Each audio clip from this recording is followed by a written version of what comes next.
Bé, des d'Esquerra Republicana del País Valencià el que fem és cada mes fer visites territorials als diferents municipis que tenen alguna problemàtica amb competències estatals i en aquest cas aquests 2 dies que portem fent recorregut per al País Valencià hem vingut tant a Vinaròs com també a Benicarló. A Vinaròs el que ens hem trobat és amb un tema de regressió de costa molt gran, que fa molts anys que estem intentant intercedir en el fet de que no es facin urbanitzacions a davant de mar, perquè després tenim problemes greus d'habitatge, però també de possibles perills, de desgràcies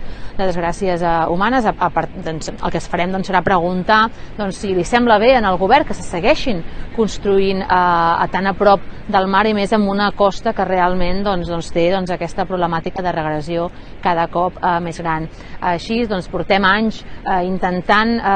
demanar i exigir al govern de l'estat espanyol que faci un informe de costes a nivell general, perquè es fan fent actuacions puntuals segons quin problema té un municipi o un altre, i això acaba fent que aquesta petita solució afecti el municipi del costat, i així seguim amb aquest problema. Està clar que hi ha el canvi climàtic que hem d'afrontar, que hem d'acceptar, i que per tant el que hem de fer és fer polítiques en les que intentem minimitzar aquestes diferents problemàtiques, però també diferents actuacions que està fent el mar, que per això és casa seva, i va agafant cada cop més terreny. Això és una de les coses que hem fet, i avui aquí a Benicarló ens trobem en aquest passeig que evidentment no està acabat i que creiem que hauria de seguir el seu camí fins a Penyíscola, i el que farem serà demanar-li al govern quan